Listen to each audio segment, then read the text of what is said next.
Et bonjour, c'est Nicolas de Immobilier Compagnie. Je suis super content de vous retrouver aujourd'hui. Je suis pas tout seul, mais avant, je vais pas vous dire avec qui je suis, on garde le suspense. Comme d'habitude, je vous rappelle l'usage, c'est hyper important. Tu prends le téléphone d'un ami et tu l'abonnes sauvagement à la chaîne. C'est le meilleur moyen de me faire connaître. Et tous ceux qui font partie de la famille le font, c'est normal. Si tu vois un mec qui le fait, tu sauras que tu fais partie du même groupe que lui. Deuxième chose, hyper important, tu peux télécharger les 100 premières pages de mon livre Devenir riche sans argent sur immobiliercompagnie.com. Et enfin, si tu veux qu'on travaille ensemble, qu'on se rencontre, tu vas dans l'onglet Programme, toujours sur immobiliercompagnie.com. Et puis tu prends un programme et on travaille ensemble, c'est aussi simple que ça. Voilà, alors aujourd'hui je suis pas tout seul, et on n'est pas deux, on est trois. Salut Manu. Salut Nicolas. Et salut Simon. Salut Nico. Alors, vous allez me corriger si je me trompe. Du coup, on vous connaît plus sous le nom de Simon et Manu, mais j'ai commencé par les dames, ça me paraît normal. C'est ça, Simon et Manu. Immeuble de rapport ? Immeuble de rapport, c'est notre stratégie. Nous, on a commencé en 2015 dans l'immobilier. Alors, on a fait une coloc, ça c'était le premier projet, on l'a encore aujourd'hui, hein, ça nous a permis de nous faire la main. Ouais. Et derrière, très vite, on s'est dit, on veut aller plus vite, gagner de l'argent plus rapidement. Comment on fait ? Et on discutait avec plein d'investisseurs qui nous disaient, bah, nous, on a des immeubles, ou on a eu des immeubles. Et on s'est dit, ah bah tiens, c'est qu'il y a un truc à faire, et depuis, on fait que de l'immeuble. De l'immeuble, d'accord. Bon alors, Manuel est allé direct, je vais quand même t'arrêter. Première chose, vous êtes d'où ? Parce que bon, on va commencer par vous situer. Moi, je pense que ça s'entend un petit peu à mon accent. On est du nord de la France, en fait. On investit sur Lille. Lille. Alors moi j'ai toujours entendu que c'était une ville très dynamique, ouais. Mais vraiment en plus une ville genre une des meilleures villes de France en termes de dynamisme, que c'était super, que quand on y allait... Après c'est toujours comment estimer une ville qui est dynamique quoi, c'est toujours pareil, mais en tout cas l'immobilier, le prix de l'immobilier augmente, il y a beaucoup d'entreprises, il y a beaucoup d'étudiants, il y a beaucoup d'hôpitaux, enfin ça c'est un peu des indicateurs que nous on regarde. Quand on dit beaucoup d'entreprises, il y a aussi des sièges sociaux, tu vois, t'as le siège de Decathlon qui est dans la métropole lilloise, tu as les grandes familles du Nord, le Safre, Roquette, qui sont des boîtes internationales. Tu as Auchan, bien sûr, hein, le groupe Mullier, Leroy Merlin. On dit pas Mulliez, nous on dit Mulliez ici. Ah ouais, c'est Mullier. Donc ouais, c'est hyper dynamique en termes d'emploi. Mais ça m'intéresserait de savoir d'ailleurs comment toi tu juges une ville qui est dynamique. Qu'est-ce que tu mets derrière dynamique en fait ? Est-ce que tu sais ? Ouais, est-ce que tu as des indicateurs ? Moi, j'ai un indicateur très fort que je regarde très souvent, c'est la démographie. Ouais. Est-ce qu'il y a une démographie positive ou négative ? Et je prends toujours le temps de regarder si c'est pas dû à une population vieillissante. Parce que des fois, tu as une démographie négative, mais sauf qu'il y a beaucoup de gens vieux qui meurent. Enfin, je suis désolé, mais... c'est le cycle de la vie. Mais oui, voilà. Moi, j'ai investi dans une ville où c'est ça, où en fait, elle n'est pas attirante au premier abord. J'en parle pas de cette ville parce que bon, je suis un peu tout seul et ça me va très bien. Et si tu veux, en fait, quand tu creuses, tu te rends compte que c'est parce qu'il y a une population vieillissante, mais que si tu extrais ces données-là de la démographie, elle est positive. D'accord. Donc je regarde essentiellement ça. Est-ce qu'il y a des gens qui s'installent dans la ville ou est-ce qu'il y a des gens qui partent de la ville et pourquoi ? Est-ce que c'est à cause de la mortalité ? Après, il y a plein d'autres indicateurs, mais ça, c'est un de mes plus importants. Puis ça dépend aussi de la stratégie IMO que tu utilises. Si tu veux faire de la colocation, enfin, même s'il y en a qui vont te dire le contraire, je pense que c'est quand même orienté au maximum étudiants. Étudiants jeunes actifs, façon, c'est étudiants jeunes actifs, tu vas pas aller le faire au fin fond de la Creuse. À Lille, vous avez des étudiants quoi. À fond. Alors, est-ce que le marché lillois touche l'Angleterre ? Je me suis toujours posé la question. Est-ce que ça a un lien, Lille, avec l'Angleterre ? Je sais pas, une drôle d'idée, je sais, mais... Ouais, c'est un peu bizarre comme question. En fait, pourquoi tu dis ça ? Peut-être parce qu'il y a l'Eurostar. Exactement. Ouais, l'Eurostar, en fait, est fait Paris, Lille, Calais et Angleterre, Londres, etc. Ah ouais, c'est pour ça que je pose la question. Et franchement, je peux pas te répondre. En tout cas, pas sur le type d'exploitation que nous on fait, parce qu'aujourd'hui, on fait soit, dans tous les cas, on fait de la location longue durée, soit en nu, soit en meublé, et c'est pas la typologie de locataire que nous on va rechercher. Là, on est en train de s'éloigner un petit peu dans une autre ville où l'idée c'est de faire de la courte durée, et oui, il y aura peut-être un petit peu d'anglais dans la clientèle, mais pas forcément. Mais c'est pas le gros du truc. Bah non, parce que après le truc c'est que quand on fait de la courte durée, nous notre but c'est pas de faire du saisonnier, on veut vraiment viser plutôt une clientèle de travailleurs parce que comme ça ils viennent à l'année, et honnêtement les Anglais, oui, t'en auras peut-être un peu mais à la marge. Ouais, c'est pas grand chose.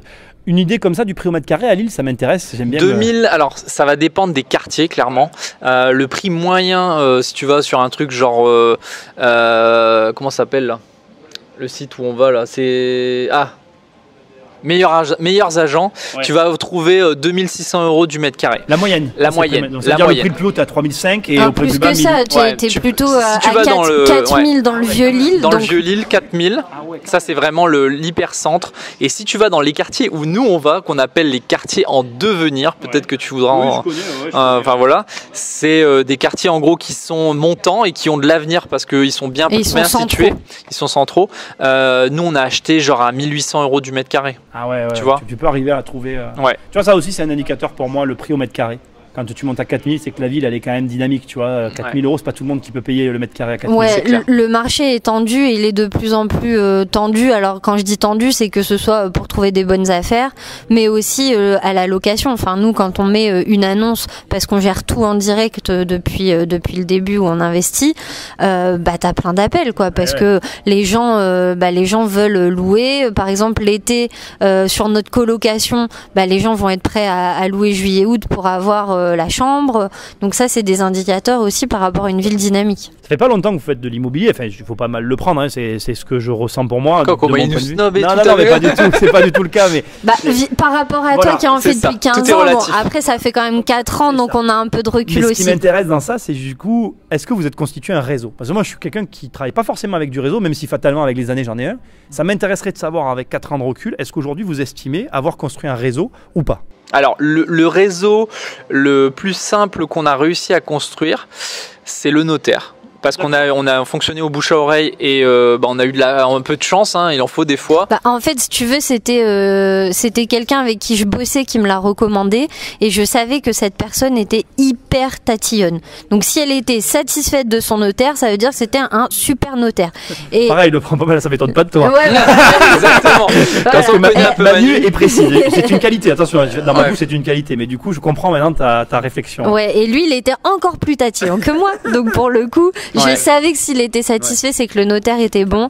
Et honnêtement, ça s'est vérifié. Il nous accompagne depuis le début et ça se passe super bien. Ensuite, après, je sais pas si tu veux qu'on te fasse tout le détail de toutes les professions. C'est pas une question de profession, mais est-ce que tu ressens aujourd'hui pour trouver des affaires, est-ce que tu considères que vous avez un réseau? Alors, c'est super intéressant parce que là, tu vois, on était sur l'île, on investissait sur l'île.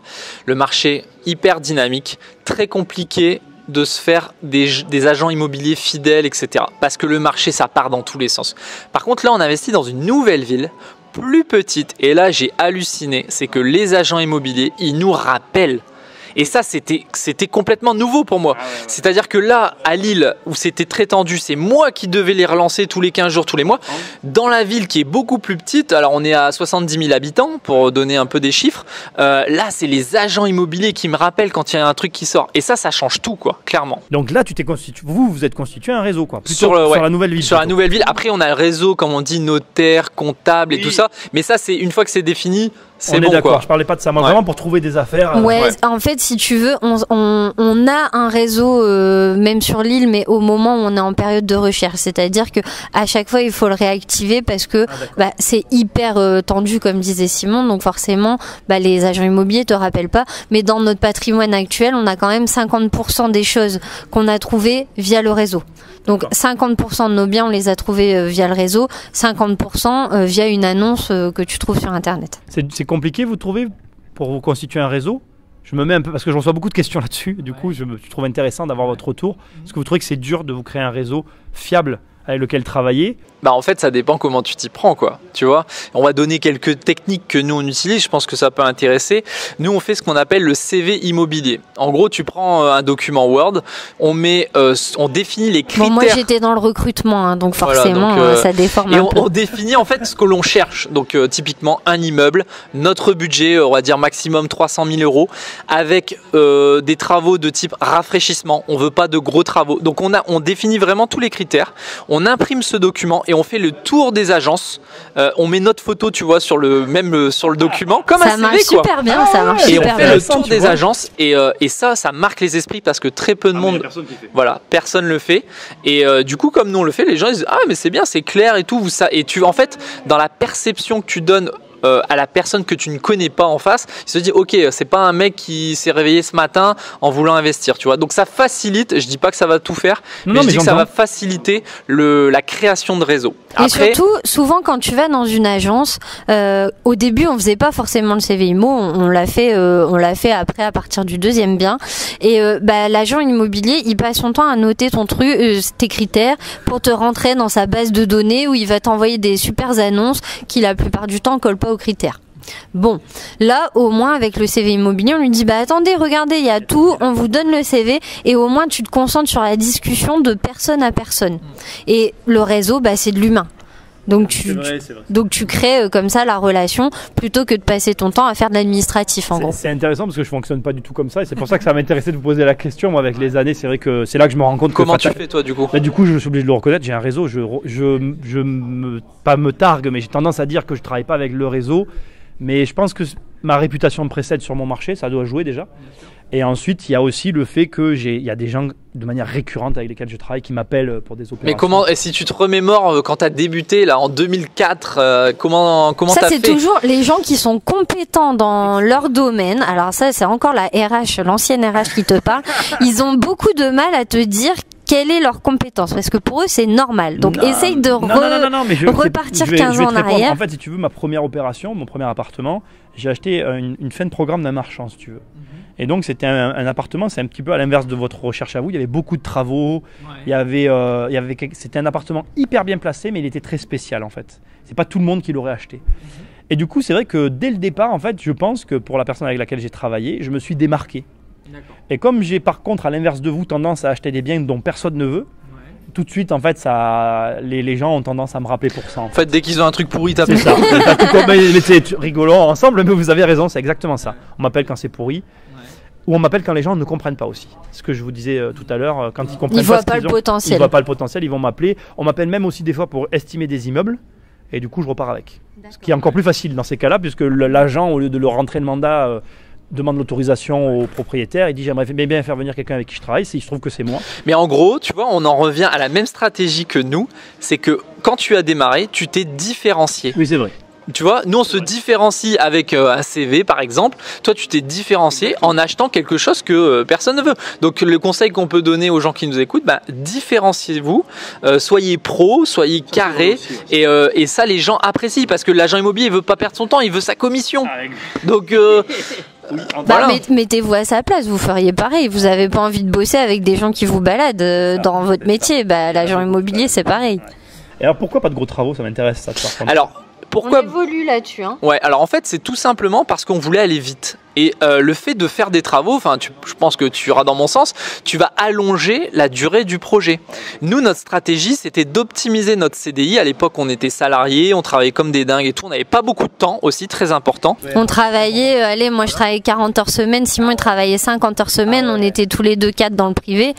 Il fallait un projet qu'on puisse mettre en route rapidement, quoi. Donc nous on voulait enchaîner rapidement et on gagnait 4 500 € quand on a démarré à 2 donc rien non plus que vous le disiez, ça donne une idée. Ça donne une idée, rien d'exceptionnel, on n'était pas non plus à plaindre, mais on avait peu de temps, donc on a défini une stratégie, acheter des immeubles avec peu de travaux. Donc quand on dit peu de travaux, pour préciser aussi, on refait le sol, on repeint, on met une cuisine, éventuellement on refait un peu la salle de bain. Voilà, c'est tout. On pète pas des murs, on refait pas la toiture et tout ça et tout ça. Vous n'avez pas eu peur en achetant des immeubles dès le départ? Aucun des deux? Où il y a eu une friction, il y a eu quelque chose? Non, en fait moi depuis le début où j'ai investi dans l'immobilier, c'est très personnel mais c'est comme si c'était pas mon argent. Donc si tu veux, quand je signe le compromis, c'est très personnel. Ouais, non, mais voilà, moi c'est ce que ça me fait quand je signe le compromis, ça me fait rien.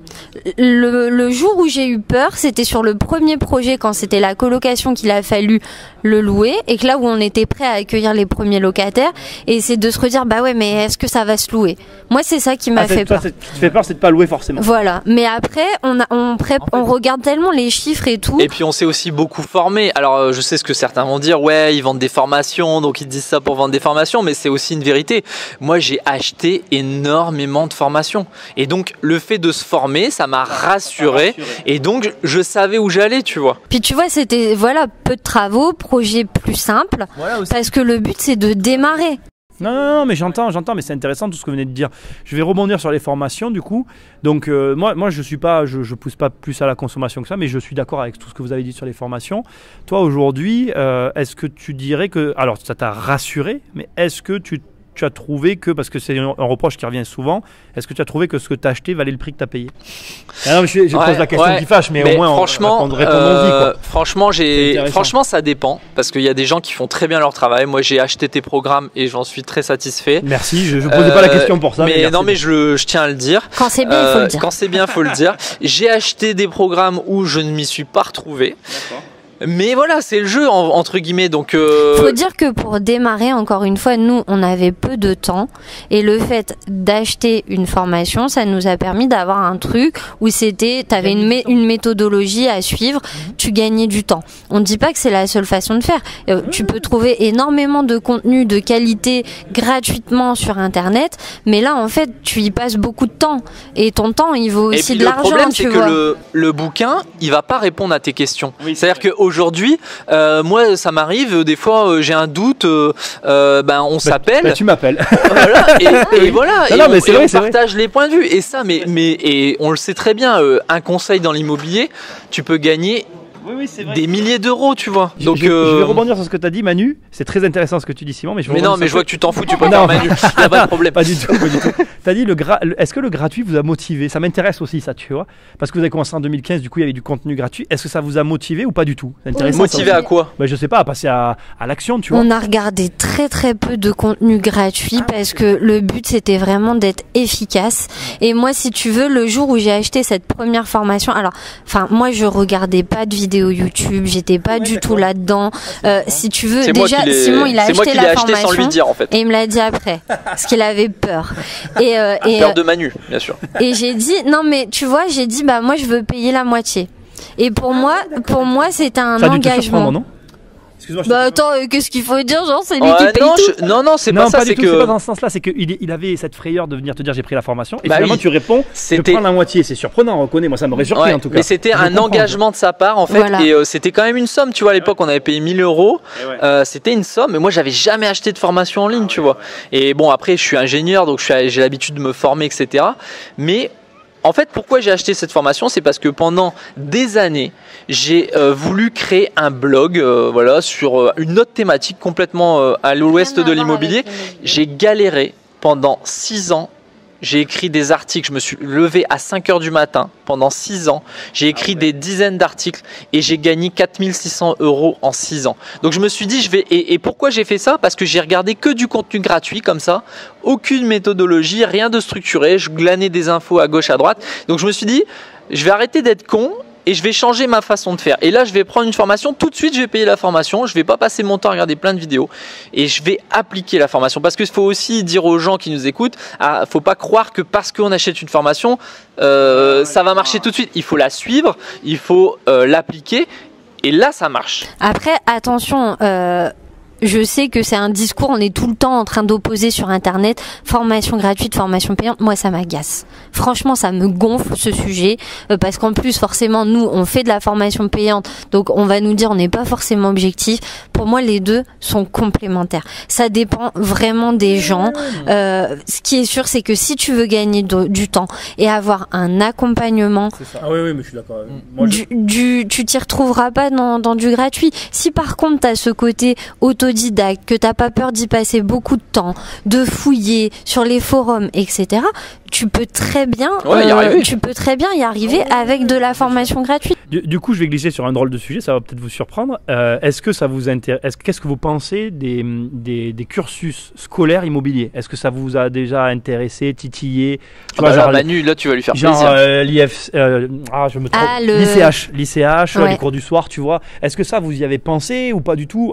Je vous pose pas la question parce que j'ai un lien avec tout ça. C'est vraiment parce que ça m'intéresse de voir votre retour à vous, quoi. En fait, si tu veux, moi, sans le savoir, j'ai toujours eu un lien avec l'immobilier. C'est-à-dire que, moi, je viens d'une famille où mes parents étaient pas propriétaires. J'ai grandi en logement social, vraiment en quartier compliqué, etc.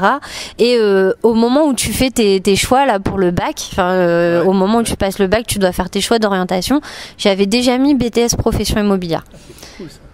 mais je peux pas te dire pourquoi, hein. C'est juste quelques 10 ans toi, après, voilà, tu te dis, il y a eu ça. Finalement, j'ai fait des études de droit. Donc, dans mes études de droit, t'as droit à la carte du coup. Je peux avoir la carte, hein. C'est Simon, il est ingénieur, il est sur le cabis, ça fout le bras. Moi, je suis niqué. Mais Manu, c'est bon. Mais donc, j'ai fait du droit immobilier forcément dans mon cursus de juridique. T'as un master en droit. J'ai un master en droit privé. Mais t'as droit à la carte. Je donc connais voilà. très bien, pas de souci. Moi, j'ai pas tenu en droit, alors Après, j'ai bossé chez un bailleur social en tant que responsable ressources humaines. Donc, j'avais des collaborateurs qui faisaient l'ICH. Qui allaient se former à l'ICH, etc. Donc je pense que c'est ça avait l'air d'être une bonne formation pour les professionnels de l'immobilier, beaucoup plus poussée qu'un BTS profession immobilière par exemple. Oui, c'est vrai. Mais après, ça dépend. T'es pas contre quoi, ça te. Non, je suis pas contre. Mais est-ce que ta manière d'apprendre, c'est t'asseoir sur un banc les cours du soir, regarder des vidéos chez toi? Chacun a sa manière d'apprendre en fait. C'était intéressant. Je voulais avoir votre retour là-dessus. Je passe encore du coq à l'âne. Vous avez dit une chose et du coup, je vais vous poser la question les deux. Vous avez des immeubles actuellement. Votre famille le sait. Vous en parlez librement autour de vous. C'est assez tabou. Comment ça se passe? Parce que quand on dit immeuble, on pense tout de suite à la barre d'immeuble. Comment vous en parlez autour de vous de tout ça? Au début, on nous prenait pour des fous. On a eu notre entourage était plutôt négatif quand même quand on a voulu faire ça. Ne faites pas ça. Plus le tien que le mien, parce que moi, il se mouillait pas, donc on savait pas vraiment ce qu'il pensait. Et aujourd'hui, ils nous demandent comment faire, quoi. Donc, et vous les orientez sur vos programmes. Et on les oriente. Et c'est ça le résumé. Enfin, je te résume ça, mais en gros, les gens. Et à la fin, c'était même marrant parce que mes parents ils disaient, ah ouais, tu vois, je t'avais bien dit qu'il fallait le faire, hein, tu vois, alors que il a toujours voulu le faire. Ton père, il a toujours eu peur et tout. Ils veulent nous protéger, donc voilà, c'est ça. Mais on en parle, on en parle et forcément ça a des impacts positifs, c'est-à-dire que par exemple la sœur de Manu elle a voulu investir, moi mon cousin il a investi, tout ça. Mais donc, tu vois, même mon neveu il a 9 ans, alors aujourd'hui c'est pas encore clair dans sa tête et tout, mais il comprend bien qu'il y a un truc parce qu'il voit que tonton et tata ils ont quand même de l'argent et il a pas toujours l'impression qu'on travaille alors qu'on travaille, faut pas se leurrer, c'est du boulot, mais lui il voit sa mère partir au boulot, tout ça. Nous déjà il nous voit travailler depuis la maison, donc pour lui c'est pas pareil. Et il a compris qu'en fait il y a quand même un truc à faire intéressant avec l'immobilier. Il aime bien quand il va chez quelqu'un regarder. Là tu vois, on a acheté un nouvel immeuble, il va être intéressé d'aller visiter. Voir, c'est ça. Est-ce que vous pensez qu'il y a un niveau de revenu à partir duquel ça devient tabou, qu'on peut plus en parler autour de soi? Qu'est-ce que tu veux dire Est-ce que tu penses par exemple que quand tu vas commencer à gagner 10, 15, 20, 30 000 euros par mois, tu pourras continuer à en parler librement, ou tu vas devoir commencer à te dire bon, je gagne 2 000 euros par mois comme toi et le reste, on va espérer que tu vois pas de quoi je parle. Ça dépend des gens. Alors je parle même plus de la famille là, mais de l'entourage, mais ça dépend des gens quoi. C'est-à-dire que si tu dis combien tu gagnes, si on me pose la question, moi j'ai pas de problème à le dire. Tu vois, si on me pose la question, j'ai pas de problème à le dire, mais ça dépend qu'est-ce qu'ils vont faire de ce chiffre, etc. Tu vois, donc. Et on remet toujours dans le contexte de mais il y a quand même du boulot derrière. Et si tu veux, notre entourage, il voit qu'on travaille. Que ça tombe pas du ciel. Enfin, moi, j'ai jamais vu d'argent tomber du ciel, sinon faut m'expliquer. Ça dépend avec qui tu parles. Enfin, c'est pareil dans la vie de tous les jours. Il y a des cons partout. Il y a des gens qui sont ouverts, des gens qui sont obtus. Donc, on en parle avec ceux qui ont envie d'en parler. Mais on va pas commencer à aller étaler le truc. C'est plutôt des personnes qui vont commencer à nous poser des questions, comme le cousin de Simon. Il a commencé comme ça en nous posant des questions. Et s'il s'intéresse, on en parle. Mais s'il nous en parle pas, on en parle pas. Au début, on voulait un peu trop évangéliser les gens, tu vois.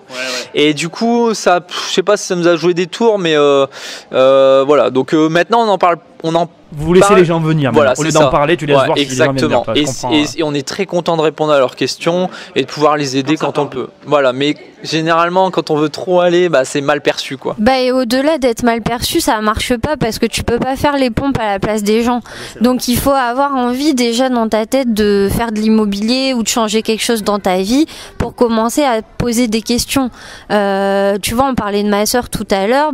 Ma sœur, peut-être que j'ai voulu la pousser un peu trop vite. Et puis là, ça reste un truc intéressant, mais elle a levé un peu le pied parce qu'elle a d'autres priorités. Et il n'y a aucun problème avec ça. Oui, bien sûr. Je reviens sur les immeubles. C'est quoi votre genre d'immeuble?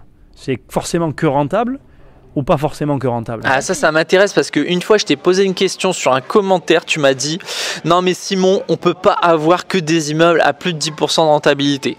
Et tu m'as répondu Et j'ai toujours pas compris. Donc nous aujourd'hui, Tu vas avoir ta réponse. aujourd'hui, ouais, j'espère. Aujourd'hui, on a 2 critères. C'est on achète toujours en dessous du prix du marché et on achète toujours au moins 10% brut. Il y en a un seul pour être parfaitement exact, qui est juste en dessous de 10%. Il est à 9,8. Mais c'est parce qu'on voulait vraiment, ce secteur. L'immeuble regarde, était tu vois, top. tu me comprends. Elle est dans sa réponse. Oui. Je te coupe, excuse-moi, mais parce que tu as pas eu ma réponse, mais elle est en train de la donner en fait. Ouais, tu voulais vraiment cet emplacement. Non, mais voilà, 9, 8, 10.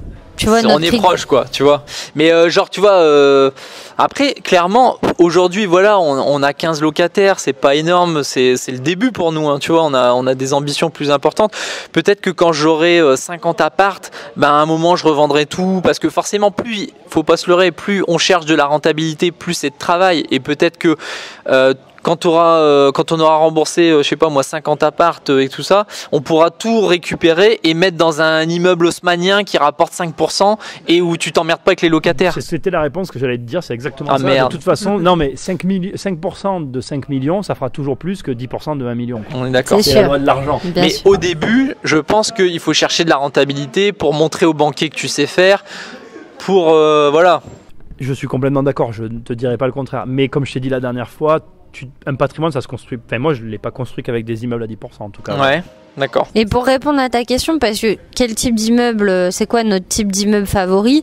En fait, c'est pareil, hein, ça évolue au fur et à mesure. Au début, on faisait que de l'immeuble d'habitation cadastré, surtout important que ce soit cadastré. Ah tiens, ça c'est marrant. Pourquoi tu précises ça? Ça doit être un truc de chez vous, ça. Ils ont pas tous cadastré correctement. Bah non, parce que t'as des anciennes maisons de ville, notamment mais oui, on sur en avait l'île. parlé au téléphone. Je me rappelle, ouais, des divisions sauvages, tu veux dire. Ouais. Alors ça, c'est un gros sujet. Ouais, ça c'est un gros sujet. On t'a même fait une conférence complète avec. Ça a duré 2 heures avec toi et ton point de vue, il est super intéressant. Et donc, si tu veux, au début, moi, forcément, juriste, faut que ce soit bien carré juridiquement. On est fait pour s'entendre. Hein. Donc voilà, au début, on a fait ça. On a un immeuble qui n'est pas cadastré, mais parce que c'était exploité comme ça depuis plus de 10 ans, donc la prescription, elle était passée et on a décidé d'y aller parce qu'il était vraiment intéressant. Aujourd'hui, l'immeuble qu'on est en train d'acheter, c'est une surface commerciale au rez-de-chaussée, 2 apparts au-dessus pour faire de la courte durée. Donc là, c'est encore 2 nouvelles stratégies qu'on va aborder. Mais tout ça, on le fait étape par étape. Et il faut comprendre que il faut pas se lancer comme ça, youhou, allez, je fais un truc hyper compliqué, après je suis dégoûtée, je suis démotivée, je me casse les dents, j'en fais qu'un, étape par étape. Nous, c'est ça on insiste auprès de nos élèves, c'est vraiment prenez un projet simple, avec peu de travaux éventuellement pour démarrer. Alors bien sûr, si vous êtes artisan alors que vous avez de la famille là-dedans, bon, c'est différent, mais démarrer simple.